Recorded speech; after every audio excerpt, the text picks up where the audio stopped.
말씀의 제목은 우리에게 평강을 주시는 이유입니다. 우리에게 평강을 주시는 이유. 오늘 본문은 부활하신 예수님께서 제자들에게 나타나신 그러한 사건을 다루고 있습니다. 특별히 오늘 본문을 보시면 예수님이 여러 번 반복해서 말씀하시는 것들을 보게 되는데요. 바로 너희에게 평강이 있을지어다. 너희에게 평강이 있을지어다. 여기서 평강으로 번역된 헬라어 단어가 바로 에이레네라고 합니다. 에이레네. 우리가 히브리어로 샬롬이라고 하잖아요. 그것을 헬라어로 번역을 한 것이죠. 사실 유대 사회에서 이 에이레네, 샬롬이라고 하는 말은 일상적인 인사말입니다. 사람들과 사람들 사이에 누가 만나면 샬롬, 또 에이레네 이렇게 인사를 하는 것이죠. 그런데 오늘 본문에 예수님의 이 말씀이 무려 3번이나 반복이 되어져 있어요. 물론 제자들을 만나는 어떤 기쁨 가운데 일상적으로 하는 인사말일 수도 있겠지만 오늘 이 본문이 우리에게 주는 메시지는 보다 더 깊은 영적인 의미를 함축하고 있다는 하는 사실입니다. 그래서 오늘 이 새벽에는 예수께서 제자들에게 너희에게 평강이 있을지어다 라고 말씀하신 이유가 과연 무엇일까? 예수님께서는 과연 어떤 목적을 가지고 예수님께 이 평강을 말씀하시는 것일까? 그것에 대해서 함께 은혜를 나누어 보기를 원합니다. 우리에게 평강을 주시는 이유, 그 첫 번째, 그것은 우리로 하여금 사명을 감당하도록 하시기 위함이었습니다. 우리에게 평강을 주시는 이유, 그 첫 번째는 우리로 하여금 사명을 감당하게 하시기 위함입니다. 우리 19절과 20절을 한번 볼까요? 이날 곧 안식 후 첫날 저녁 때 제자들이 유대인들을 두려워하여 모인 곳의 문들을 닫았더니 예수께서 오사 가운데 서서 이르시되 너희에게 평강이 있을지어다. 이 말씀을 하시고 손과 옆구리를 보이시니 제자들이 주를 보고 기뻐하더라. 오늘 본문이 시작되는 19절에서 이 앞절에서 마리아로부터 예수님을 보았다는 소식을 들은 이 제자들의 반응을 볼 수 있는데요. 그들은 예수님의 어떤 부활에 대한 기쁨보다도 오히려 더 유대인들을 두려워하는 그런 마음이 더 컸다는 것을 알 수가 있습니다. 그들이 두려워해서 유대인들을 두려워해서 문을 닫았다. 걸어 잠그게 되었던 것이죠. 그만큼 그들은 자신들의 신변에 대한 강한 두려움에 갇혀 있었음을 보게 됩니다. 그런데 그 닫힌 문들을 통해서 예수님, 부활하신 예수님이 제자들 앞에 서신 것입니다. 예수님은 제자들에게 말씀하세요. 너희에게 평강이 있을지어다. 그러면서 자신의 손과 자신의 옆구리를 보여주시죠. 그제서야 제자들이 주를 보고 기뻐했다. 그렇게 이야기하고 있습니다. 뿐만 아니라 21절을 보시면 예수께서 또 너희에게 이르시되 너희에게 평강이 있을지어다. 아버지께서 나를 보내신 것 같이 나도 너희를 보내노라. 예수님은 또다시 제자들에게 너희에게 평강이 있을지어다라고 말씀하시며 내가 너희를 보내노라 그렇게 말씀을 하고 있어요. 단지 일상적인 인사말을 이렇게 2번이나 반복해서 말씀하신 데에는 분명한 이유가 있다는 것이죠. 근데 여기서 등장하고 있는 평강이라고 하는 단어, 앞에서 제가 에이레네라고 말씀을 드렸는데요. 이 단어는 매우 관계 중심적인 단어라고 볼 수가 있습니다. 단지 우리의 마음이 어떤 편안한 그러한 상태를 의미하는 그런 단어가 아니고요. 어떠한 관계와 관계 사이에서 그 어떠한 갈등이 없는 평화의 상태, 관계가 반목하던 상태에서 다시 봉합되어지고 회복되어지는, 누군가와 화목할 때에만 누릴 수 있는 그런 내적인 안정감, 이것을 우리가 에이레네, 평강이라고 의미한다라고 하는 것입니다. 부활하신 예수님이 제자들을 만나서 이 평강을 언급한 데에는 분명한 목적이 있었습니다. 그것은 바로 예수 그리스도의 십자가로 말미암아 하나님과 우리 사이의 관계가 다시 회복되어졌다라고 하는 것을 의미하는 거예요. 하나님과 우리 사이의 관계가 다시 회복되어졌음을 알리는 것입니다. 하나님과 원수된 관계에서 비로소 하나님과 우리의 사이가 하나님의 자녀로서 다시금 회복된 관계로 나아갈 수 있게 되었다라고 하는 그 기쁨의 소식, 그 기쁨의 인사가 바로 이 에이레네, 바로 이 평강이었다라고 하는 사실입니다. 예수님은 이전에 제자들에게 세상이 줄 수 없는 평안을 약속해 주신 적이 있으셨죠. 요한복음 14장 27절의 말씀인데요. 평안을 너희에게 끼치노니 곧 나의 평안을 너희에게 주노라. 내가 너희에게 주는 것은 세상이 주는 것과 같지 아니하니라. 너희는 마음에 근심하지도 말고 두려워하지도 말라. 세상이 줄 수 없는 평안이 과연 무엇입니까? 예수님만이 주실 수 있는 평안이 바로 무엇입니까? 바로 예수 그리스도의 십자가의 죽음으로 말미암아 줄 수 있는 평안. 우리는 죄 가운데서 결코 온전한 평안을 누릴 수가 없었는데 예수 그리스도가 우리를 위해서 십자가를 지심으로, 십자가에서 죽으심으로 말미암아 우리에게 비로소 주어질 수 있는 하나님과 우리 사이의 관계의 화목함, 그 평안을 지금 말씀하고 계시는 것이죠. 하나님과 원수된 관계에서 온전히 회복될 때에만 가능해지는 그러한 평안을 우리에게 약속해 주셨다라고 하는 사실입니다. 그런데 오늘 본문 21절을 보시면 이 평강에 대해서 말씀하신 후에 곧바로 제자들에게 이런 말씀을 하세요. 아버지께서 나를 보내신 것 같이 나도 너희를 보내노라. 나도 너희를 보내노라. 이 말이 무슨 의미일까요?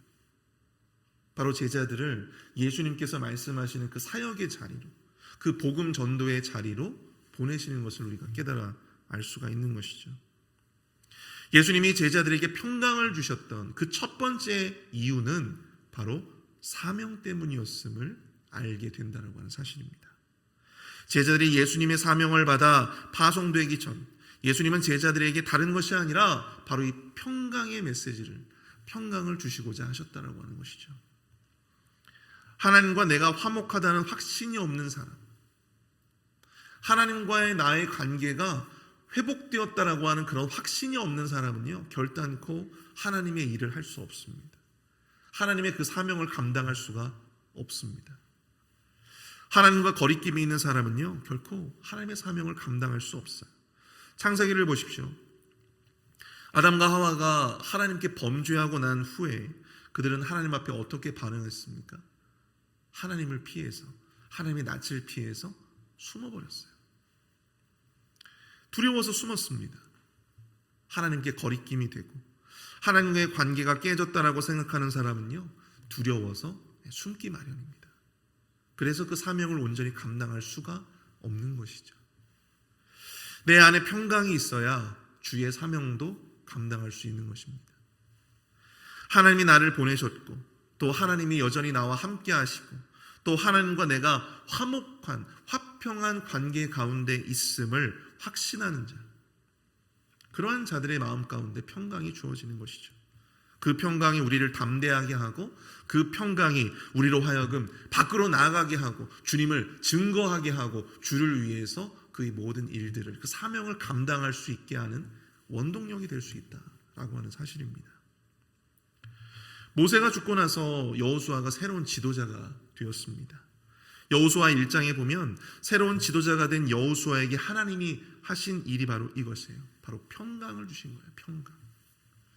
약속의 땅에 들어가시는 사명을 감당하기 위해서 여호수아도 자기 자신 안에 있는 두려움을 없애야만 했습니다. 하나님이 나와 함께 하시다라고 하는, 하나님이 나를 선택하셨다라고 하는 그 마음의 확신이 그에게 필요했어요. 그런데 바로 그때 하나님께서 그에게 말씀해 주시는 거예요. 1장 9절입니다. 여호수아 1장 9절을 보시면 내가 내게 명령한 것이 아니냐, 강하고 담대하라, 두려워하지 말고 놀라지 말라, 내가 어디로 가든지 내 하나님 여호와가 너와 함께 하느니라 하시니라. 내가 너와 함께 하겠다. 내가 너를 선택하였다. 주님과 나의 관계에서 누릴 수 있는 참된 평강을 바로 하나님께서 사명을 앞둔 여호수아 앞에 먼저 그 평강의 메시지를 주셨다는 것이죠. 사랑하는 성도 여러분, 주님의 사명을 받은 우리에게는요, 주님이 주시는 평강이 먼저 있어야 합니다. 주님이 나와 함께 하신다라고 하는 확신, 나와 주님과의 관계 사이에 그 어떠한 것도, 그 어떠한 거리낌도 없다라고 하는 바로 그 확신, 이 믿음과 확신이 우리에게 평강이 되는 줄로 믿습니다. 그러나 사명자가 맞이할 환경은요, 우리가 누리게 될 평강과 다를 수 있어요. 극렬한 반대가 있을 수도 있고 또 궁핍함이 있을 수도 있고 때로는 그 사명을 위해서 많은 것들을 포기해야 하는 어떤 그러한 어려움에 봉착할 수도 있습니다. 그러나 이 모든 불안한 환경 속에서도 우리가 그 사명을 온전히 감당할 수 있는 것은 바로 우리 주님이 주시는 참된 평강 때문이심을 믿으실 수 있기를 축복합니다. 우리를 위해서 하나님이 함께 하심을 확신하시고 우리에게 주시는 하나님의 평강과 이 평안이 우리의 모든 두려움과 불안을 없애고 담대함과 능력으로 그 주님의 사명을 온전히 감당할 수 있는 힘을 주실 줄 믿습니다.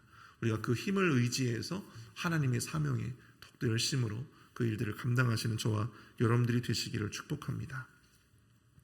우리에게 평강을 주시는 이유 그 두 번째는요, 바로 우리로 하여금 우리의 무너지는 믿음을 회복시키기 위함이다라고 하는 것입니다. 우리의 무너진 믿음을 회복시키기 위해. 제자들과 부활하신 예수님이 처음으로 만난 그 자리에 함께하지 못했던 제자가 있었어요. 그것이 바로 누굽니까? 바로 도마였습니다. 그는 부활하신 예수님을 보지 못했기 때문에 아무리 다른 제자들이 주를 보았다고 해도 믿지 못했어요. 그는 예수님의 손과 옆구리의 못자국을 보고 넣어보지 않고서는 자신이 믿지 않겠다, 그렇게 이야기합니다.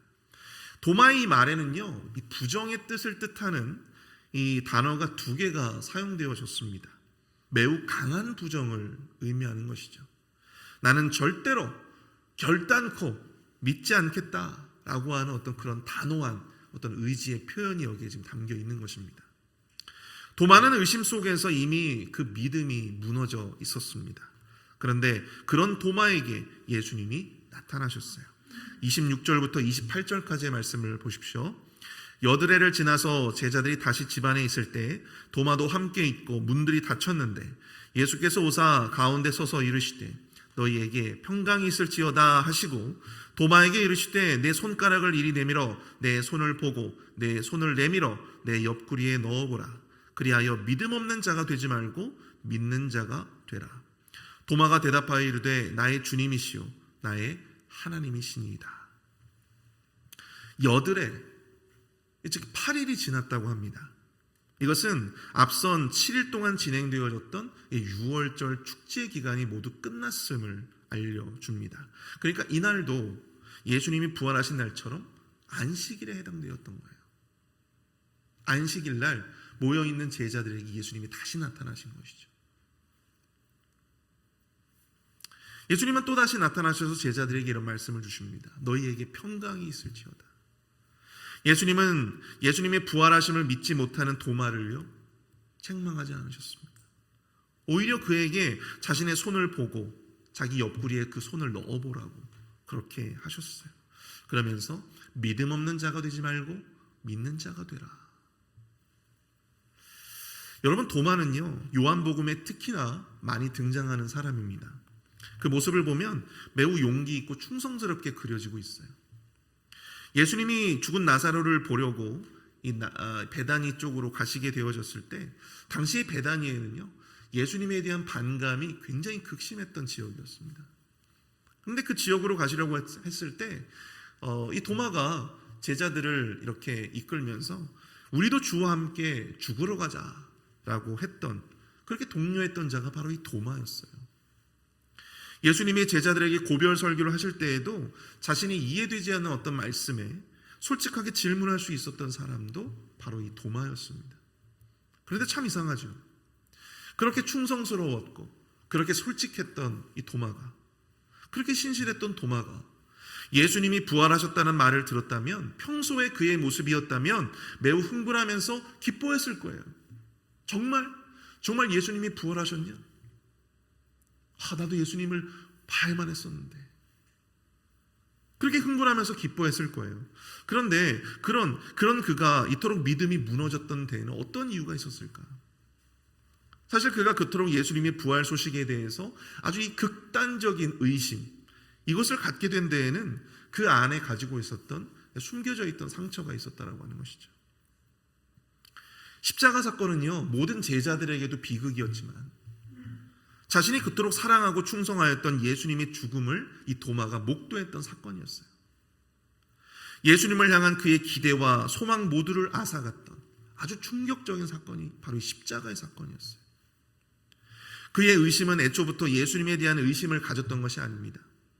예수님에 대한 의심이 아니었어요. 예수님의 십자가 사건을 통해서 그가 그토록 사랑했던 예수님을 이제 내가 더 이상은 만날 수 없다라고 하는 그런 절망감, 바로 그 상처로 비롯되었던 바로 그런 의심임을 우리가 보아야 한다고 하는 것입니다. 여러분, 우리가 상처와 의심이 만나면요, 거기에 믿음을 다시 세우기란 여간 어려운 것이 아닙니다. 그래서 예수님은 도마를 만나실 때 그를 무턱대고 비난하지 않으셨어요. 오히려 그 불안해하고 두려워했던 그 마음 가운데 절망해 있었던 그 도마에게 평강을 말씀하십니다. 뿐만 아니라 그에게 직접 자신의 상처를 만져보라고 자신의 상처를 보이셨어요. 그의 의심을 거둘 수 있는 어떤 기회를 그에게 주셨다라고 하는 것이죠. 그리고 이런 말씀을 하시죠. 믿음 없는 자가 되지 말고 믿는 자가 되어라. 예수님의 이 말씀에 도마의 믿음이 다시 세워지기 시작합니다. 우리는 도마가 예수님의 상처를 만져보고서는 다시금 예수님을 믿었다라고 생각하지만, 여러분 성경을 자세히 보시면 도마는요, 예수님의 상처를 만져보지 않았어요. 예수님의 이 말씀을 듣고 난 이후에 그의 무너졌던 믿음이 다시금 세워지고 그의 눈이 열리게 되었다라고 하는 것입니다. 그러면서 그는 이렇게 고백하고 있습니다.